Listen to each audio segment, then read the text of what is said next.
Selanjutnya Bapak Ibu, umur 40 tahun Nabi kita resmi diangkat menjadi Rasul. Tadi ayat yang dibacakan oleh Ustadz Ubaidillah tadi, makana Muhammadun aba ahadim mir rijalikum walakin Rasulullahi wa khataman nabiyyin.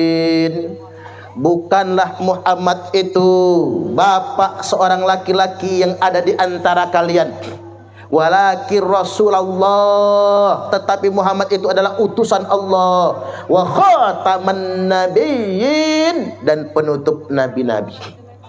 Ayat ini kalau kita baca dalam tafsirnya, di antaranya tafsir As-Sa'di, ayat ini memutus intisab, hubungan nasab antara Zaid bin Harithah dengan Nabiullah Muhammad sallallahu alaihi wasallam, karena Zaid cuma anak angkat, bukan anak kandung. Hanya saja Bapak Ibu, para ulama tafsir mengatakan makana Muhammadun abanya ini khobar, predikat. Ulama sepakat bahwasanya ayat ini adalah larangan menggunakan predikat kebapaan kepada Rasul, baik kebapaan secara nasab sah maupun predikat kebapaan karena adopsi, apalagi predikat kebapaan karena hanya ngaku-ngaku saja tapi tidak terbukti. Maksudnya apa? Awamnya begini, halo, lanjut gak ini? Ya. Apalagi Bapak Ibu, sekali lagi, maksud sederhananya begini, Fatimah itu nggak boleh Pak ngomong begini, bapak saya bersabda, nggak boleh. Pernah nggak ada hadis yang mengatakan bapak saya bersabda? Nggak ada. Atau Hasan Husain mengatakan enjit ana bersabda gitu. Enjit ana. Kan orang banyak sekarang dikit-dikit enjit ana, Pak. Kakek kami berkata nggak ada. Bahkan Aisyah, pernah nggak dengar hadis Aisyah berkata suami saya telah bersabda? Nggak ada. Karena dilarang menggunakan predikat nasab kepada diri Rasulullah Sallallahu Alaihi Wasallam, nggak boleh. Itulah mengapa Ahlul Bait Nabi nggak ada yang menggunakan predikat nasab. Nah, yang saya heran zaman sekarang Bapak Ibu, kok mbok yau ada orang yang berani mengatakan dalam darah aneh nih mengalir darah Rasulullah. Kok ada yang berani mengatakan begitu? Ngaku-ngaku sebagai cucu Nabi padahal bukan. Hari ini Pak, kita geger. Apa kata orang Mesir? Indonesia itu negara paling aneh. Di Arab, 21 negara Arab nggak ada orang yang ngaku-ngaku cucu Nabi. Apalagi tepuk-tepuk dada dalam darah aneh mengalir darah Rasulullah. Apalagi ngaku-ngaku cucu Nabi, kerjaannya keliling dawir kepada umat, nggak ada. Cuman ada di Indonesia raya tercinta ini, Pak. Aneh negara Indonesia ini. Ada apa sebetulnya? Dan yang lebih mengherankan lagi, ternyata yang ngaku-ngaku cucu Nabi di Indonesia hari ini bukan cucu Nabi, Pak. Mengapa bukan cucu Nabi? Enggak ada konfirmasi kitab nasabnya. Saya ambil contoh sederhana. Tadi Ustadz Ubaidillah tadi yang mana? Ini masalahnya di Ubed Ustadz masalahnya. Tapi bukan Ubed jenengan. Di Kakalama, saya pakai perumpamaan. Di Kakalama itu di tahun wafatnya Ahmad bin Isa al-Muhajir atau Ahmad bin Isa. Ini dzurriyyat Nabi, Pak. Ahmad bin Isa itu wafat tahun 345 Hijriah. Di Kakalama, di kitab lama, anaknya Ahmad bin Isa itu cuma ada 3, yakni Muhammad, Abdullah, Muhammad, Ali, Husain. Cuma 3 anaknya. Tiba-tiba di tahun 895 Hijriah, jaraknya 550 tahun, Pak, tiba-tiba berubah kakaknya. Bukan 3 nambah 4, namanya Ubed, anak keempat ini tadi. Sekarang begini, menurut logika saja ini nggak bisa dipercaya. Umpama begini, di tahun 2024 ini anak Soekarno termaktub 1 Megawati Soekarno Putri, Sukmawati, Rahmawati, Guntur Guru. Tiba-tiba di tahun 2624, 5 abad kemudian, Pak, nama anak Soekarno nambah 1, Suparman Soekarno Putra. Eneng-eneng wat-wat gawoh kata orang Lampung. Enak aja lu ngomong lawang-lawang itu, Pak. 550 tahun ini perumpamaannya. Maka yang ngaku-ngaku cucu Nabi di Indonesia ini Bapak Ibu, mereka itu Nggak ada konfirmasi selama 5 abad setengah, tapi nepuk-nepuk diri sebagai cucu Nabi. Nah itu yang nggak boleh. Ditambah lagi ini saintik, ilmiah, tes DNA. Begitu tes DNA, haplogrupnya G. G itu bangsa Hazari, Eropa Kaukasia, bukan cucu Nabi. Karena cucu Nabi syaratnya harus J1. Nabi Ibrahim J1, Nabi Ishak, Nabi Ismail alaihi wassalam J1. Sampai semua nabi-nabi Bani Israel itu J1. Nabi Yakub dan semua anak-anaknya J1. Nabi Ismail, Nabi Soleh, sampai ke Nabiullah Muhammad sallallahu alaihi wasallam J1. Gitu gak bisa meleset itu Bapak. Kalau kata orang begini, J1 itu belum tentu cucu Nabi. Betul. Karena J1 juga Nabi Ishak juga J1. Tetapi syarat untuk menjadi cucu Nabi minimal harus J1. Enggak bisa tidak.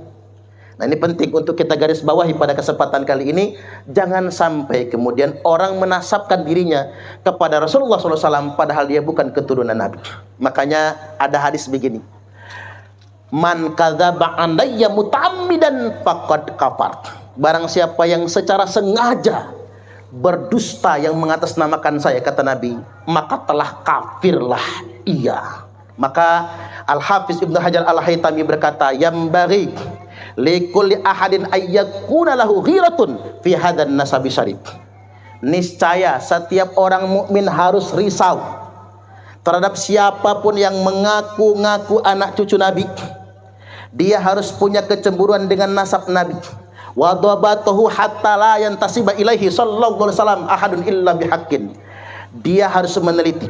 Kalau ada yang ngaku-ngaku sebagai anak cucu Nabi, dia harus teliti sampai tidak ada satupun yang berani ngaku cucu Nabi kecuali dengan bukti yang benar. Apalagi ngaku cucu Nabi tapi untuk mengeksploitasi umat. Halo? Yang serius segitu aja. Baik, di bagian akhir usia 63 tahun Nabi kita wafat, meninggal dunia. Falamma jaa Yaumul Isnin min syahri Rabiul Awal. Tibalah hari Senin bulan Rabiul Awal. Nabi ini Pak, lahirnya Senin, wafatnya juga Senin. Sama-sama tanggal 12 Rabiul Awal. Wafatnya di tanggal 12 Rabiul Awal tahun 11 Hijriah. Jadi singkat cerita, dicabut nyawa Nabi pelan-pelan. Yang pertama kali mati telapak kakinya. Makanya telapak kaki itu begini Bapak Ibu. Kalau orang wayahnya mau mati begini, melengkung. Kalau telapak kaki sudah melengkung, enggak lama lagi. Coba periksa telapak kaki masing-masing. Nah, jangan sudah melengkung itu Bu. Siap-siap aja. Orang ini ilmu Pak. Makanya kalau ada orang sakit kakinya begini, tungguin, talkin. Tidak lama itu. Orang kalau sudah mau mati, tulang belakangnya lepek. Itu kalau tidur di lantai itu terlentang ya Bu, terlentang. Itu rata dengan lantai. Duduk pun mesti cari senderan. Makanya pas ini nggak ada yang nyender. Lihat tuh yang nyender. Nggak lama lagi kalau nyender. Kalau udah miring-miring itu, siap-siap. Bahkan begini Pak, ini ilmu. Orang kalau sudah mau mati, dakinya sudah nggak ada. Maka jajal Bapak Ibu lagi kemeringat itu garuk-garuk. Kalau masih ada daki panjang umur. Tapi kalau sudah nggak ada daki, siap-siap. Itu ciri kalau sudah mau mati, dakinya sudah nggak ada. Tarik nyawa Nabi sampai di lutut, sampai di pinggang, sampai di udel, sampai di dada. Ketika nyawa Nabi sampai di dada, beliau berwasiat, usikum bis-shalah. Aku wasiatkan kepada kalian semua, jaga sholat. Ini nggak muluk-muluk. Makanya umatku selamat dengan sholat, kata Nabi. Maka jaga sholat. Jangan sampai kayak kata orang sholat zuhur mepet asar, asarnya numbur maghrib, maghribnya mentok isanya ketiduran, subuhnya kesiangan. Ketiban sholat subuh niatnya usalli fardhos subhi rakaataini mustaqbilal qiblati, kodoan lillahi ta'ala. Lo kok kodoan Pak jam 8 sholat subuhnya. Istrinya nyusul, apa kata istrinya? usalli fardhos subhi rakataini mustaqbilal qiblati, kesiangan lan kawanan lillahi ta'ala. Lo ke kesiangan lan kawanan Bu, jam 10 sholat subuhnya. Nanti anak kita niru Pak, apa kata anak? Usalli fardhos subhi wal dhuhri wal asri wal maghribi wal isai, keroyokan oplosan lillahi ta'ala. Hancur sholatnya dioplos. Orang kota lebih hebring, subuh maraton, zuhur ke salon, asar main badminton, maghrib mainin handphone, isya nonton sinetron, mati kena smackdownnya malaikat Israel. Tarik lagi nyawa Nabi, sampailah di kerongkongan. Nabi kemudian mengucapkan kalimat ittaqun nisa, ittaqun nisa, ittaqun nisa. Hati-hati dengan wanita. Jaga kaum wanita, selamatkan kaum wanita. Tarik lagi nyawa Nabi, hilang suara, ditempelkan telinga Imam Ali, terdengar kalimat as-shalah, as-shalah, as-shalah. Salat, salat dan salat lagi. Ummati, ummati, ummati, umatku, umatku, umatku. Wafatlah Nabi di usia 63 tahun, Senin waktu duha 12 Rabiul Awal tahun ke-11 Hijriah. Saking cintanya dia dengan umatnya Bapak Ibu, beliau menyebutkan ummati, ummati, ummati, umatku, umatku, umatku. Tebarlah cinta ketika kita mengataskan nama Nabi. Jangan mengatasnamakan Nabi tapi untuk menyebarkan cacian dan makian, apalagi ancaman. Karena Nabi sangat cinta kepada umatnya. Bergiliran malaikat menyolatkannya, maka saking banyak yang menyolatkan Nabi Pak, baru selesai malam Rabu, maka dimakamkan. Di mana dimakamkannya Nabi? Di kamar istrinya sendiri, Sayyidah Aisyah Ummul Mukminina radhiyallahu anha. Maka sunnah Nabi, sunnah istri Nabi Bu, kalau bapak-bapak mati, kuburkanlah di kamar ibu sendiri. Enak aja kata mak emak. Hidup gua disusahin, mati gua ditongkrongin. Kalau ibu-ibu memakamkan bapak-bapak di kamar ibu masing-masing, yakin sampai kiamat nggak laku rumah kejual Bu. Mau dijual nggak akan laku-laku itu ya. Artinya itulah Bapak Ibu saking cintanya Aisyah. Ya man lam yalbisal harir.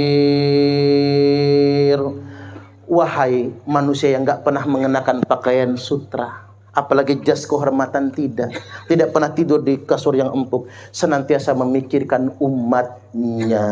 Azizun alaihi ma'anittum, berat rasanya baginya penderitaan kalian umatnya. Harisun alaikum, dan benar-benar risau dengan keselamatan kalian semua. Bil mu'minina raufur rahim, dan sangat penyantun lagi penyayang kepada orang-orang yang beriman. Ini salawat lagi enggak? Oh saya, kan udah tadi. Tadi mau salawatan kata, tapi udah salawatan ya Bu? Masuk nyumbang 2 kali. Cuman saya pesan Pak, ini terakhir. Allah Maha Kaya, yuk kita buktikan Allah Maha Kaya.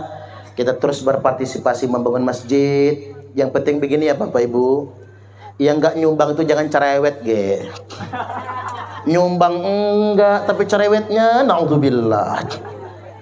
Biasanya yang nyumbang itu Bapak Ibu malah kalem kan. Ini yang enggak nyumbang itu ada aja komentarnya. Kalaupun kita nggak bisa nyumbang pakai duit, minimal cangkem dijaga lah. Minimal kita support, memberi semangat kepada sesama. Kita bangun bersama, mudah-mudahan masjid kita cepat selesai. Allahumma amin. Demikian dari saya, kurang lebihnya mohon maaf dan kepada Allah Ta'ala mohon ampun. Wallahul muwaffiq ila aqwamit thariq. Wassalamualaikum warahmatullahi wabarakatuh. Bahagia.